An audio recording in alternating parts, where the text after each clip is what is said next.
Europe 1 Soir.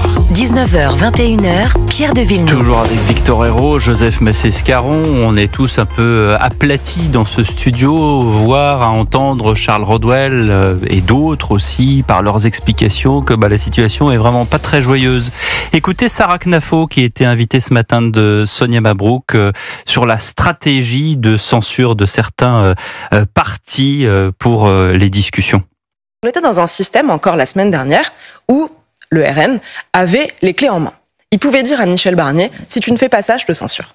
Mais la censure, c'était une forme d'arme nucléaire, de dissuasion nucléaire. Mais le principe de la dissuasion nucléaire en France, c'est de ne pas l'utiliser. C'est ne pas l'utiliser à la fin. Donc vous estimez que c'est une faute politique de la part de Marine Le Pen? Non, je ne vais pas utiliser des mots aussi forts que ça. Vous ne l'auriez pas fait. Je dis ce qui est dommage, c'est qu'on passe d'un système où le RN avait les clés à un système un peu inconnu où c'est Macron qui décide. Le paradoxe de tout ça, c'est qu'on a voulu lui mettre une claque et finalement on l'a remis au centre du jeu. Sarah Knafo, invitée de Sonia Mabrouk. Commentaire Victor Hérault là-dessus. Je suis pas exactement d'accord. Tout d'abord parce que effectivement, si Michel Barnier réalisait que le RN n'allait jamais appuyer sur le bouton nucléaire, là c'est plus de la dissuasion, ça sert plus à rien.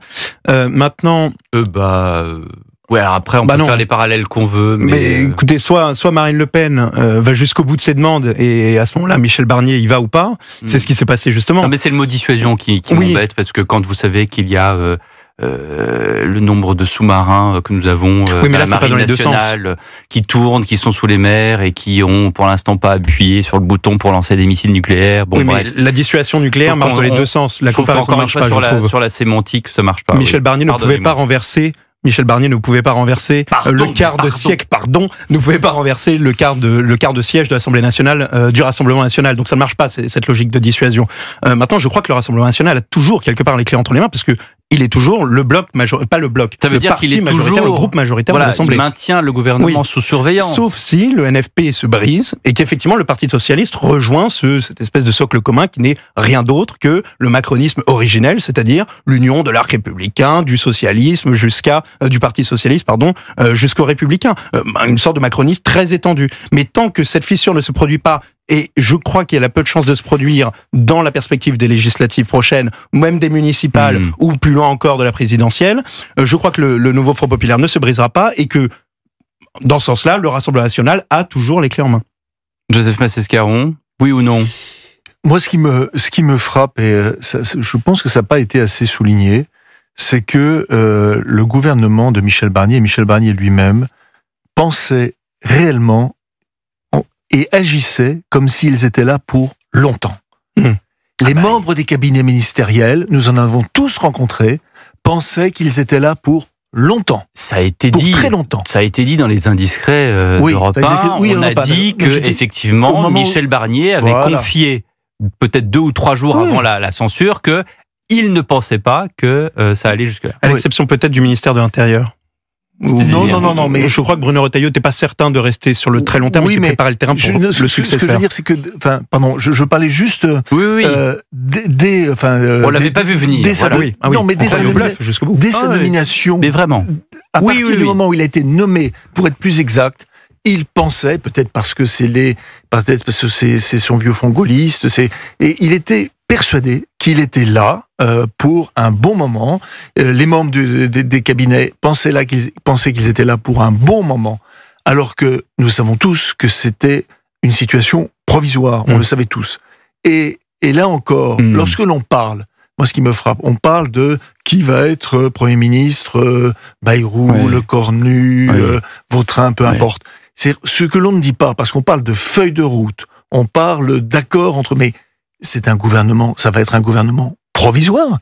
Arrêtons de faire comme si ça allait être un gouvernement d'union nationale avec des grands chantiers. C'est totalement faux. Et c'est là que l'intérêt général est important. Mais oui, mais il n'y a pas, pardonnez-moi, c'est un gouvernement, ça va être un gouvernement provisoire qui va être là juste quelques mois, le temps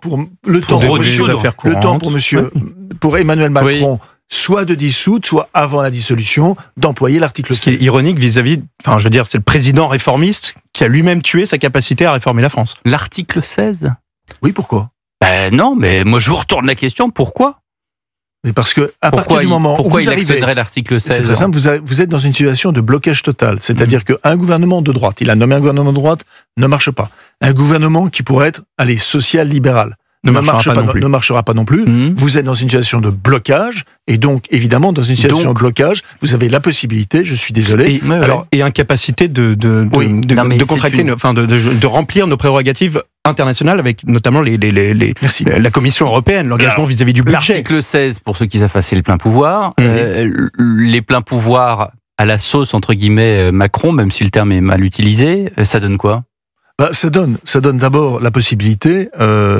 Parce que la sauce de Gaulle, on se... Mais ça donne la possibilité, justement, de réformer un certain nombre d'éléments pour redonner la parole au peuple. Notamment, par exemple, c'est la possibilité, d'introduire durablement la proportionnelle. Ce qui aurait pour mérite de détacher durablement le PS et les Verts de LFI, par exemple. Par exemple, donc c'est pas une hypothèse. Moi, ce que j'attends, je crois que c'est au mois de février, au début mars, il y a le nouveau président du Conseil constitutionnel qui doit être nommé, et ça, ce sera une excellente indication. Autre option possible, et on en a beaucoup parlé, mais il y en a qui ont intérêt à en parler. Moi, j'en parle avec un peu de recul. La démission en mai permettrait de rétablir le calendrier électoral, c'est-à-dire campagne présidentielle de 3 semaines, qui nous mène... Il l'a dit lors de son allocution présidentielle. Mais Emmanuel Macron avait aussi dit jamais je ne dissoudrai l'Assemblée nationale. Bon, 3 jours après, il l'avait fait. Donc, c'est pas le même registre. J'ai même envie de vous dire, très cher Victor, c'est pas la même chose de dissoudre les autres que de se dissoudre soi-même. Oui, voilà. C'est vrai. Vous oubliez le facteur personnel qui, chez Emmanuel Macron, est sans doute son principe moteur. Oui, mais je crois qu'Emmanuel Macron a plus envie de rentrer dans l'histoire, et il s'inscrirait à la page de Gaulle, que de garder le pouvoir. Surtout qu'en ce moment, garder le pouvoir en tant que président de la République, pardonnez-moi l'expression, c'est un peu emmerdant. Oui, mais